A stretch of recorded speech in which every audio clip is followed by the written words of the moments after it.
Yeah, I mean, I'm listening. And he goes, all right, I don't feel like you could have been anywhere, you know? I got a reversible jacket at home, and I have two of them because I didn't know it was reversible. Bought them at the same time. Tried them both on, separately. Like the black one, thought, might as well get the blue one, too. Went and laid them up there, and I remember they go, are you sure? I go, yeah, I think I know what I'm doing here, right? The dumbest I've ever been talked to, I like to golf. And so a guy was telling me there's a real golf course in North Carolina where they have llamas or the caddies. So if you don't know anything about golf, I mean, you know, a caddy usually carries your bag around, tells you how far you are from the hole, and helps you out. So this course, they have llamas. So you put your golf bag on a llama, and it carries your bag. So he told me that, and then he looks into my big, dumb eyes, and he goes, just so you know, llamas can't talk, though. I mean, that's the question he was trying to get ahead of as he looked into my stupid eyes. Like, he's like, I'm gonna say it so that guy doesn't have to say it. Like, I'm just at the zoo talking to the giraffes, just, hey, where are you guys from, you know? I know where you're from, but where are you from? You know what I mean? I'm gonna let this one go by. I mean, like, you know, the hard part is I see them coming before y'all, and I mean, I just see a blinking light, like, 5 miles away going, that one looks like it's coming. In my head, I'm just like, I think it's, you know. A couple times I've looked and it was just stars. I honestly, I like look up and I'll be like, that one's not moving that quick. I feel like one's just sitting on top of it. You're like, that's the moon. Is it?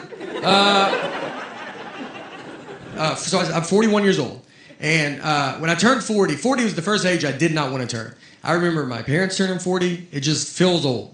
And it's also the age that you do realize everybody you're talking to, you are older than. Before you're 40, I think everybody you talk to is your age. And for some reason, when you turn 40, you're just older than that person. I'll just be talking to them like, remember that? It's like 97, 98. They go, I wasn't born yet. You're like, golly, are you serious, dude?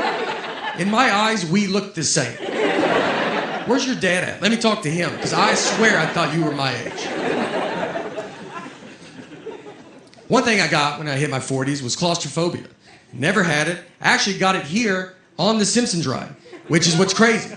I mean, we're 100 yards away from where my life fell apart. I rode that ride with my daughter, and we're sitting on it, and we got another buddy, and he has his two girls on, and so we sit there, and they pull the bar down, and the bar, my leg gets stuck in the middle, and it just opened a door that I never knew was there. I mean, it's like a problem. I had to stop the ride. It's super embarrassing to stop a child's ride and just be like, I'm just waving. I'm like, I can't do it. And then they opened the bar and they go, all right, you can do it again. I was like, I'm out, dude. And no one got to ride it because I couldn't ride it. We all had to leave. Yeah, ruined it for everybody. And that's claustrophobia. It just kind of ruins everybody's time. It's what's funny, the panic of claustrophobia is pretty funny though. I mean, it's not funny when it's happening to you, but how quick you go from normal to just an insane person is it's all at the same time. So it's all kind of new to me, so I forget I have it. And I'll put myself in a situation and I go, there it is. I got an Uber once with like 7 people. And so we get in, I'll get in the third row, trying to be a good guy. And I climb in the back, they put all the seats up, and it just starts hitting me. And I mean, I'm back there, you're like, just trying to be normal, you know, you're not talking. And then you just go, hey, you think you could roll the window down? You know what? Can everybody just get out of the van real fast? I mean, we're just driving down the interstate. Hey, could y'all crack the window? Do you mind if I drive the Uber? Do you think I can drive it? So I was born in 1979. And the reason I say that is if you are my age or just right around my age, very like maybe 78 to 80, you might realize, or maybe you don't know, I've never been called a millennial or Generation X. I've never really heard any of those terms growing up. And now you hear them all the time. So I looked it up to try to see. I was like, what am I? And I'm technically nothing. I'm on a cusp. I'm a generation gap. And what we are called Zennials, or we're called the Oregon Trail generation, or we are called, my favorite name is the lucky ones. And it's true, we're very lucky. We actually grew up in 2 different worlds. When I was a kid, I grew up like it was the 50s. Like you would go outside and your parents just didn't know where you were. We went to school and played Oregon Trail on a computer at school. No one had a computer at home. It's like, what are you, a zillionaire? Like, I mean, you couldn't. But then in high school, I had AOL. You know, we had a computer at home. Then I got a beeper. And then I got a cell phone. I didn't have social media until I was 26 with MySpace. You know? I mean, social media, like, whatever I did in high school is a rumor. It can't ruin my life. So if you're around my age, you might realize like you just end up always kind of being in the middle. Like I understand when a Gen Xer says something, you're like, I get it. And Millennial says something, you're like, oh, I get it. You always just feel in the middle. And these groups all hate each other. And the most I've ever felt where I was in the middle was just this one hotel that I stayed at. So a lot of hotels now, they have Chromecast, and you can watch like Netflix in your hotel room. So I get in my room and I turn it on, and my Chromecast is not working. So I called down to the front desk, and the oldest voice I ever heard answered the phone. This guy was a Civil War survivor. I mean, he was the age where you just go, thank you for your service. And it's like, was in the Army? You're like, probably, man. I mean, there's an age where like they all had to go at that age, so just say it. So I tell him, I go, hey, my Chromecast is not working. And I could stuff that you're supposed to know about. Global warming, that's one that everybody yells at you about. And they're like, you better do something. I'm like, I'm so tired of it, let's do it. I'm like, I barely made it out of high school. I don't really know how rain works. So why don't you let me figure that out? And then I'll do global warming, you know? But I've seen it rain without clouds. Where's that water coming from? So I'm pretty swamped with this rain stuff right now. But once I get to the bottom of that, I'm gonna do global warming. And I've got some pretty good ideas, you know? We recycle, you know, and we recycle because of my wife. It's her, she gets all the credit for that. I would never recycle if I was by I don't do it if she's not looking at me. So I would never do it if I was alone. I looked up a list of like, all right, like what are you supposed to do for global warming as an individual? And it was a big long list. But the first thing on the list was my favorite. It just said, just talk to your friends and family about it. Think about your friends and family. Like not the ones that are the good ones close. Think about how far out it goes. Just when you guys get together, like, do you mind if we talk about global warming for a little? I just thought this would be a good time to get into it. I had a great aunt and uncle fist fight each other at a wedding. Let me get in the middle of that fight. Any chance this fight was about global warming? Because I just would love to get that conversation rolling, you know?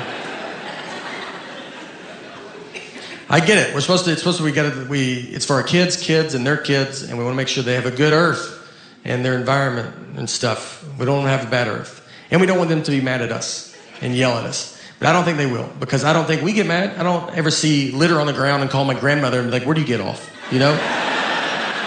I don't know how you show your face anymore, all right? It's cloudy today. Is that because you smoked on planes? Probably. Why'd you have to smoke that high? Where do you think that smoke was going?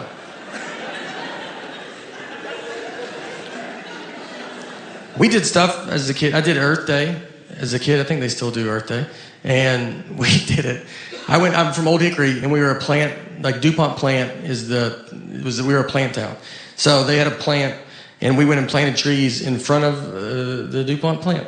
And there was just black smoke coming out of this, like, and we're just in front of it, like, this is for Earth. And if you can't even see us, it's so dark. And we're just like, this is for the Earth of stuff, and we're gonna breathe better. And you're like, I don't know if that's the problem.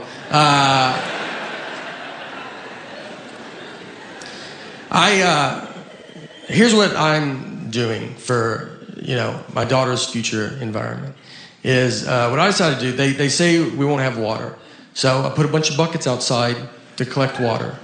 And when she turns 18 and she's like, do I get money? I'm like, something a little better than money. Bet you've always wondered what those buckets were doing outside. Well, they're all yours. And that's for your kids and their kids. Everybody gets a bucket of water.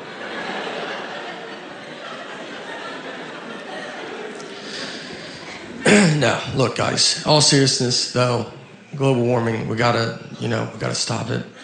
Or more of it. I don't really know which way we want to go, but it can't stay warmer. I know that. It's gotta be one or, something's gotta happen. Something can't stay where we're at. So go, I don't know what direction you want me to, just go. Look, all seriousness, to use this as a platform for global, guys, I felt like, as a spokesperson for all of Earth, all right, I think I'll give you a message that I don't think no one will give you, and I'm here to say that we're doing fine. So just relax. We're in a time where everybody yells at you and everybody's bad. We're doing great, all right? I did some research, and I was like, let me look at the other planets. Let's see how good they're doing. And I don't want to, it's unbelievable. They're nowhere right now. Some of them have too many moons. That's how stupid they are. And So let's calm down, all right? We're so much farther ahead. I mean, they haven't started and we're almost done. So let's celebrate being first. Don't be sore winners.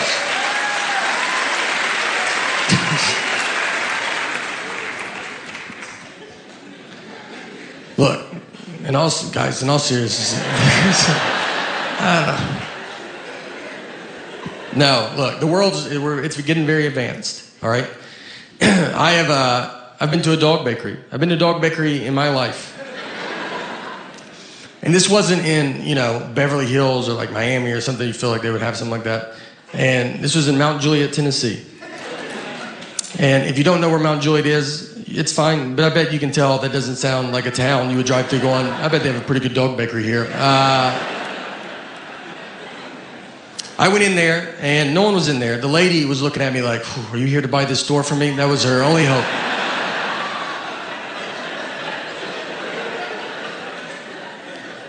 I talked to her. She had some time on her hand, excited to talk.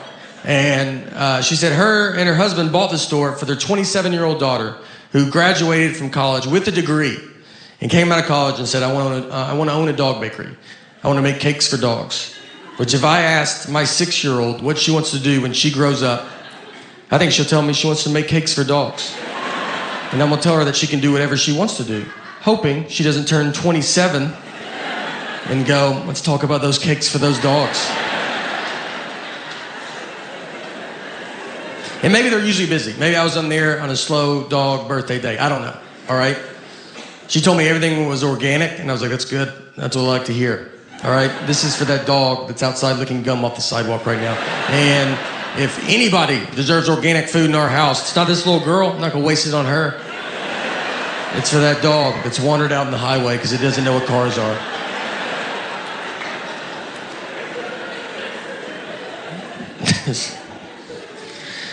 But look, next time you guys go to Mount Juliet for vacation, let me tell you, look, do them a favor, go by there. All right, swing through, buy some dog cakes. And I'll be honest with you, I'll be upfront with you guys. I bought a dog bakery, it's not going that good, all right? All right, we're almost done, so don't worry about it. And I think you can tell. I always think people can, they're like, he's talking about dog bakeries, he's about out of stuff. Where is this going?